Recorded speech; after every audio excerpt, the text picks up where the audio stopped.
Hello and welcome to KYC. I am Sharad Dubey and you are watching NDTV Profit. And let's start the show today. Interesting company I have got, but I'm going to give you some hints. Try to guess it. The first one is the company deals with API, but also medical devices. Interesting, unique company, and it was very difficult for me to find the peers. The second, the company recently won 825 crore order, and that is why the street is buzzing about it. Now, I'm sure you're about to guess that, but I'll give you some more hints. Also, the stock is up 29% in the last 1 month. For a trader or someone with a 1 month perspective, they must have made money on this counter. And a fourth one also I'm giving to you for the Bollywood fans. Brand is endorsed by Kareena Kapoor Khan. Even Rahul Dravid is also there in the key products. Let's give you all these hints. But remember, the company itself is a pharma specific company, a medical sector company, and the company's name is Morepen Laboratories. This is the company we will talk about today in KYC. But the question is, why are we calling this company? The first and foremost reason is that 825 crore order win. That was one of the major news flows because of which the stock went up a lot over the last 1 month. This is the key details we'll be asking the management, that what is it all about, by when the money starts coming in, and other key details as well. But apart from that, we'll dig a bit deeper into this stock, the CDMO opportunity pipeline. What is it there? Because once you are in a big league, of course, there might be bigger market opening up for you. That's the question to be asked. The third one is the growth outlook for the medical devices. Is there a commoditization at play, or will that be some kind of an up move coming in the business outlook as the global trade issues is trying to settle itself out? Also, let's look at another why question, and that is the capacity addition. Any kind of announcement which would come in. Generally, the company doesn't give out a lot of corporate announcements, and that's also one of the reasons for me. A lot of viewers had written about to get this company in KYC. Tech spends outlook, how does it differ? That's also something which we'll be asking for. But apart from that, the international business growth opportunities, they have exposure. But of course, the majority, 50-60% exposure comes from Indian markets, but international also. What are the growth opportunities coming? And joining us would be Sushil Suri. He's the chairman and MD at Morepen Labs on the show, where he will clear a lot of doubts of our investors who have written to me. But let's talk a little bit more details about the company, what this company is all about. We have given you a little bit of hint, but let's give you the entire picture now. Now, it deals with the API and the medical devices. And if you look at it, the company has 4 manufacturing facilities and it's present across 82 plus countries. Now, that is a good exposure coming in. 800 products, that means the SKUs are on the largest side. Let's talk about how the medical devices are. They include blood glucose meters, blood pressure, it's called BP monitors, thermometer, ortho supports. This looks like a commoditized play, this segment, but let's see the revenue breakup, how things look. The API global generic segment, this is the Q3 numbers I've taken from their presentation itself. That's around 62% revenue coming in, and the remaining 38% is the medical devices. That's what we are talking about. But let's see how the geographicals play out actually. And India is having 64% revenue coming in. Asia, let's remove India out, that is also having a decent, almost 13% exposure coming in. The remaining, for the 17% comes from Europe, and this is where one of the key questions lies, is after the European Union FTA, does the company get more opportunities going ahead? So this is the entire setup for about the company. But the recent order win is something you should be looking at. They have won a multi-year CDMO deal. Let's give you more details about it, because the entire street is talking about this and this only. Second is the value of deal is approximately 825 crores. That's roughly $91 million. And also, let's see if the name can come out of the client. No, it is not, but the company is a leading global pharma major. So Morepen Labs has not given the name of the client, but nevertheless, we can guess it if you can guess the company. The supply begins in 4 to 5 months. That'll be pretty much interesting, and we'll ask Suriji about the timelines about this order win, because this is an inflection point for the company. That's what the company claims. The execution is running through Q1 FY28. That means it's going to take some time. Hold on. It is a 12 to 16 month process. The European trade deal, there are some questions I need to ask in our show, and I've started that. The European trade deal, now what's the benefit which comes in for the company? That's the first question. The second one will definitely be, will the focus move towards more of strengthening the CDMO pipeline? I'll say that because one of the key questions. The next one will answer this query as well. Another big question for this company is how will the revenue profile be in terms of exports going ahead? Right now, what are the exports are? And how will it change going ahead if the company wants to expand globally as well? Another big question is the medical device segments, and that is it becoming commoditized? Is there any high margin value product at play, or market perception is making this business segment a commoditized business segment? CDMO of course has a good opportunities, and why the short-term debt has ballooned up, and when will this reduce? Is this a working capital measure, or is there something else to it? So these are the big questions we will be asking the management of Morepen Labs, and a lot of investors have written to me in KYC, so we need to address these questions as well. But let's also address you the format of the show, how it is, to simplify it when you judge a company in KYC rating. And for the first time viewers who are listening in, and also our regular viewers, I'll just explain it again and again.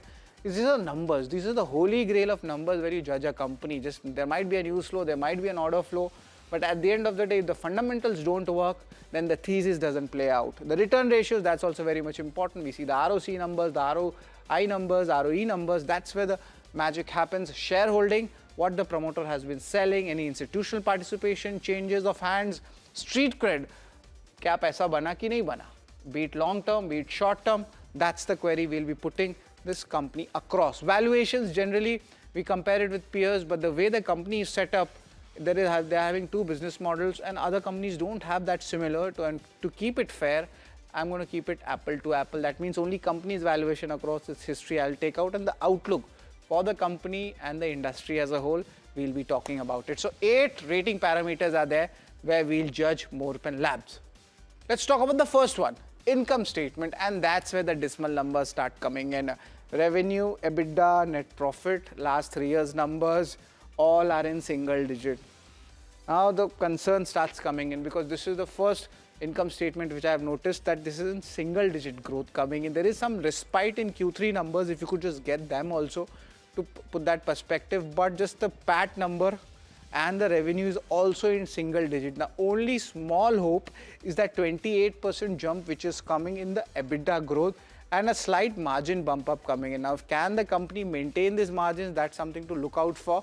And let's just show the margin trajectory. It's been similar. It just normalized itself. Actually, it's a bit lesser also from its last year. That means it has just normalized. The pressure still remains. There hasn't nothing changed as much. That's why I've given you a bigger analysis of this segment, and that is where the concern comes for me. So income statement, it is a strong thumbs down. Let's talk about balance sheet. Balance sheet is very much important, and you must remember I had asked the question, is the short-term debt ballooning? Why? So we'll talk about that, and this is why the borrowing we talk about it. This is where it goes up from 29 crores, this goes up to 79 crores. That's a concern actually coming in. But net the cash balance looks decent. And one thing is good, which I find a little bit of comfort, and that is the reserves. That is around 1,047 odd crore rupees. That means the company is keeping some kind of reserves, be it for a shareholder reward or for an acquisition or for something else. That is something, the question mark is there. But right now, to balance it out, I have given a neutral rating when it comes to the balance sheet. Come, let's talk about the cash flows. Cash flows are also very much important. At medical business, to be honest, there is no lumpiness of it, so it's easy to judge the company. Largely, there were some aberrations in FY23, FY24 also there was an issue, but FY25, this is a good move coming in. Cash flow from operation is something which I was watching out for. This data I liked. PAT numbers also have gone up in FY25, and that is where a little bit of strength comes in. Net cash flows, it's fine, it's decent, it's still doable. So net, the cash flow management has been good. So kudos to the company. So a strong thumbs up when it comes to the cash flows. Let's talk about the return ratios. Last 3 years average we have taken out. Generally, you should expect 15 to 20% when you invest in a company like an API company or even a medical device. Slightly lesser, lower ROE is their expectation, but it's still on the lower side. And analysts also, I spoke about it, that's on the lower side. Remember, it's not tracked a lot, so very few analysts track it. And based on that conversation and my analysis, I've given this a thumbs down when it comes to the return ratios. Let's talk about the shareholding pattern. That's also very much important in every counter, and the way things move, you understand where the smart money or the dumb money is moving around.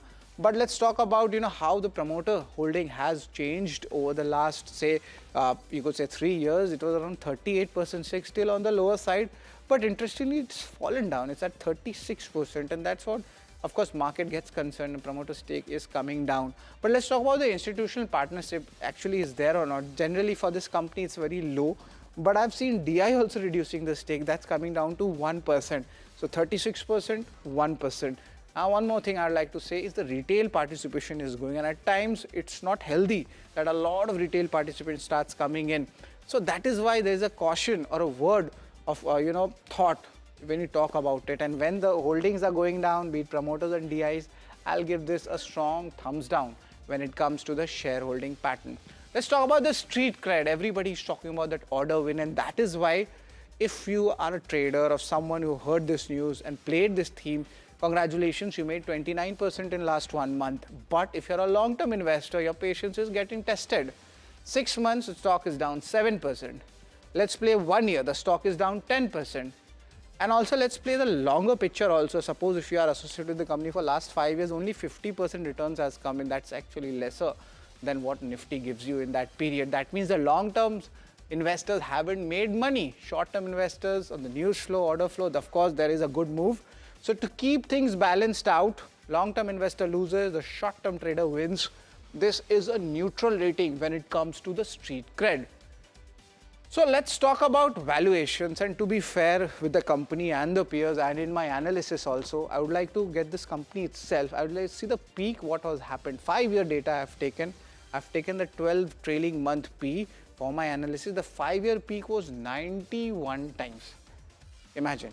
And now the 5-year average still at 31 times, and this is at almost a 50% discount, I would say 30 to 40% if you want to be very specific with me.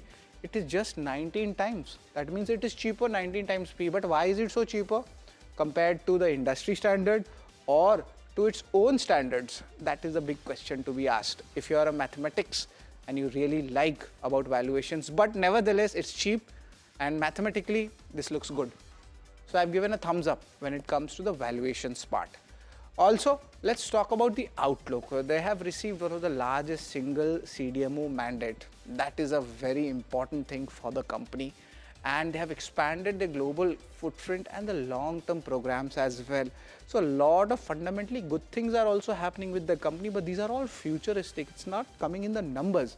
The company is evaluating capacity additions also, and it's pretty much interesting. But some concerns also definitely come up because there might be some overhang in the stock because it's not performing.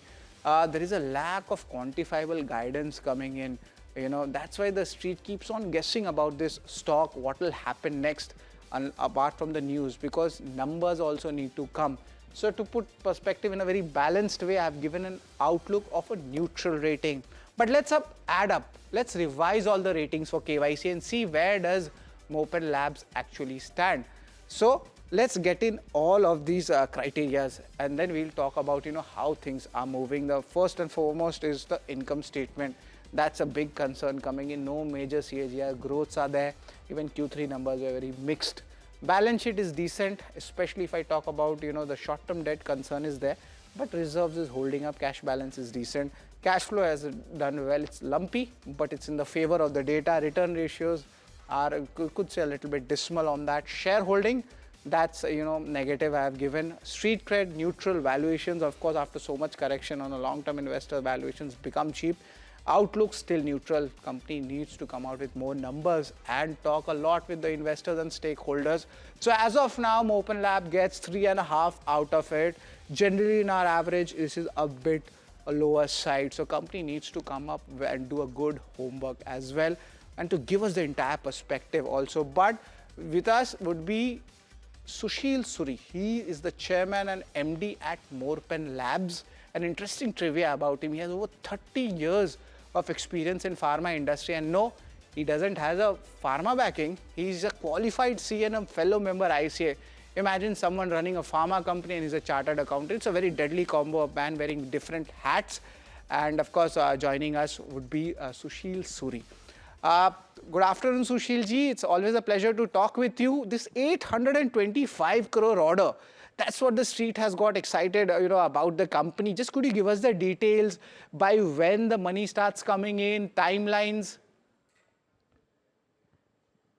Sharad, thank you very much for giving an opportunity to speak on this platform. So basically, this first mandate from a regulated market is just beginning of the new positioning of the company. So company had been quietly working with the multiple regulatory customers.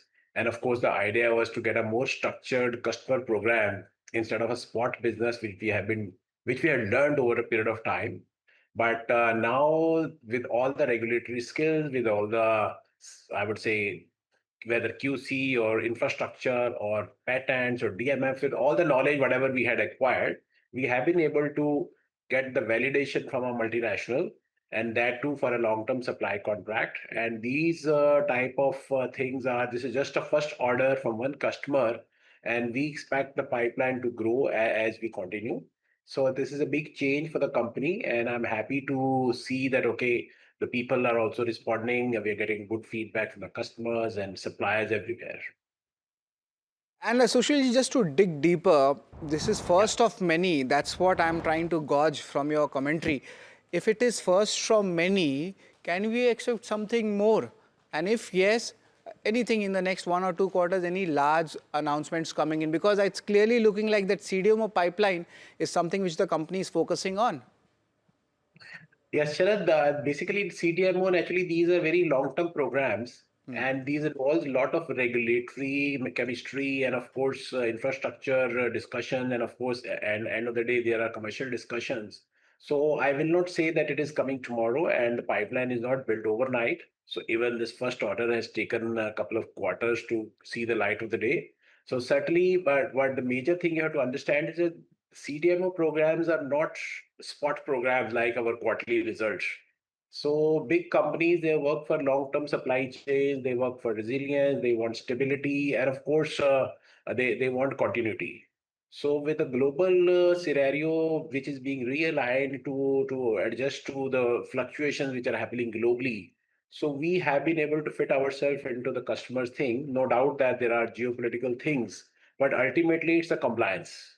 So we have been compliant, and we had good experience in manufacturing, good experience in regulatory, good experience in handling the FDA queries. So we have, I would say, we have been validated. That's only I would say. So I won't say much more to come, when to come, but we have taken a new track now.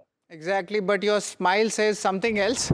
But we'll come to that later on that. But the Yeah. numbers, let's talk about numbers. You're a man of numbers also apart from pharma. And the margins I'm talking about, it's back to its long-term average. That's that 9.5% ka margin, which everybody talks about. You're back at it. Now, why did these margins go up? What are the levers going ahead? And when we can see that 10% margin touching? Sharad, the last couple of years, of course, we all know that global things were not in anybody's control, and we have been trying to readjust our revenue mix. So the whatever revenue mix we had, certainly we had to work within that. But going forward, obviously, we are changing the quality of the revenues. And once the revenue quality shifts from a spot business to a long-term customer-driven programs, which are more structured, then we get better visibility of supplies, we get better visibility of revenues, and of course, we get better visibility of the costs also. So that way, I would say the margins is least to the worry today. Today, the worry is to build a long-term pipeline of the stable business, which we had been pursuing for the longer time, but obviously for some reason it took longer than usual. So we are looking much more opportunities in the business of long-term supply contract, which certainly the margin profile will be much better. And you are in the industry, so you know what kind of margin profile these CDMO companies enjoy. Exactly, and maybe a little bit of internal efficiencies come in and we can see the double-digit mark. But Sushil ji, let's talk about the European Union business. There is a decent, a sizable chunk of revenue coming from that segment. Now, why I'm talking about this is very simple. There's an FTA which is already done with the European Union. and a lot of benefits come in the pharma space also. We'll talk about medical devices a bit later, but just want to get your view on it, how the business has changed. Has the supply chain management changed? Are the inquiries coming more from Europe? Because that's the market which I'm really liking right now. So your view on that, what's happening with Morepen with that? That way, I would say, Sharad, the European Union had been always our favorite market, and of course, we have good presence in most of the countries, and it's constituted around 20 to 25% of the total export business. But what we see lately is that there is a better confirmations. Whenever the deals were in transit or these were in discussions, so we always had to fight with, I would say, compete with China. So I'm not specifically saying China, but in general. But now with this deal coming through, there's a clear advantage India has got versus China. So we have 11% better margins as compared to China. I would say tariff margins. So that way the customers are seeing that. More importantly is that after FTA is being signed now everything is in place. So uncertainty is over. And like I told earlier, the customers are looking for more term relationship, long-term relationships and more structured programs. So that is what is now helping us. So when we have uncertainties, and might have seen in other businesses also, uncertainties are in nobody's benefit. So what this deal has done is that, okay, it is giving a stability to our thoughts, it's giving stability to the vendor or to the buyer and even to the vendor. So Okay. this is good, happy news for all of us. And Exactly. 11 So, yes, advantage. right. So, uncertainty is something which, and nobody likes. And if certainty comes, business also comes. But just to get in more details about the export segment, now if the global trade certainty is slowly coming in, right now you're having around 60 to 62% of revenue from India. 3 साल के बाद, now what happens? The export profile or the domestic profile, does it change from 60 to 40 currently, let's put it, or is it becoming 50-50? What's the number? To put the things right straight, in API, our 70% of the business comes from export, and the devices, of course, is 99% domestic only. So within the API business, today export is 70%.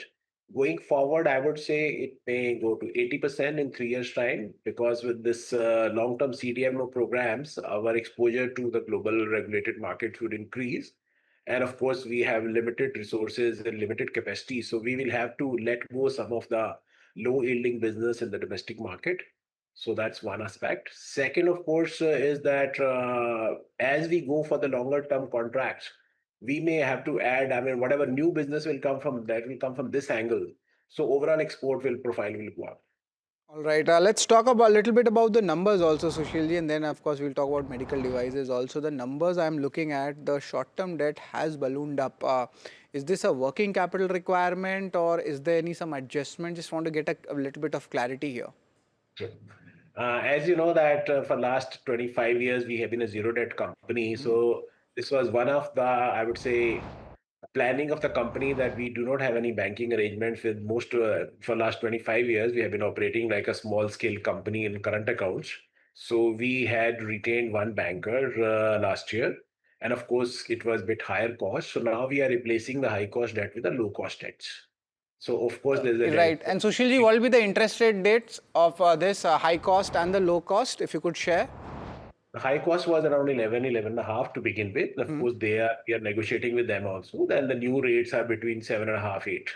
So Okay, there's a 3%. So we are exactly. replacing. That means if this happens, the finance cost comes down and maybe we get a PAT bump up also in the coming quarters as well. Am I right?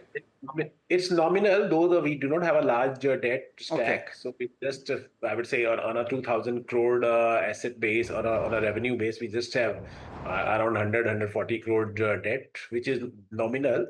But the whole idea is to build efficiencies. And as you would see, if we have a 800 crore order in hand, we need to prepare ourselves for the inventory, stocking, and of course, there has to be some capacity balancing, which we are evaluating, because commitment higher levels are required. This is a serious business. We need to be having serious commitments here also.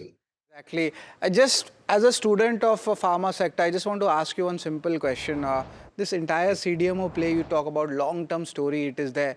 So it's like what, 4-year, 5-year, the R&D comes in, everything comes in with approvals. What's the total timeline looks like for a long-term order? Since you already got one, you have given us 12 to 16 months on the exchange filing, but As an industry expert, how much time does it take to actually go from, start to finish?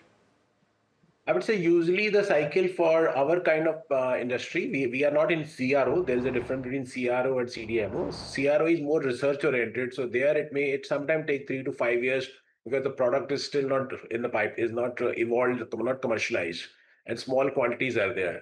So we are coming as a CDMO. We have got tons and tons of capacity. So we are, I would say, more closer to the market delivery. So typical period would be, I would say, 15 to 18 months to from beginning to end to get the order. And of course, to supply the order is another thing.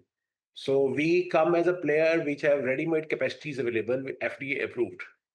Many of the CROs or even I would say research companies whom these regulated companies work, they do not have capacities. They Right, offer just a package. They right, make uh, dossier and they say, okay, this is the 5 gram dossier and this is what it is, or they can right, give you one sample. right, So if Sushilji. someone wants just say 100 tons of Right. material, you can supply that. Right, Sushil, you have given us a good industry perspective also and cleared a lot of doubts also of our viewers. Thank you very much for tuning in and giving all your answers to the company and the industry as well.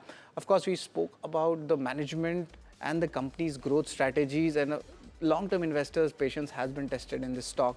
But remember, the company might be going under an inflection. First time they've got a CDMO order that big size. So if that happens, maybe a good up move might happen in the future, but we need to see whether the company delivers numbers or not. So that's all, folks, from Morepen Labs and KYC today. Stay tuned to NDTV Profit.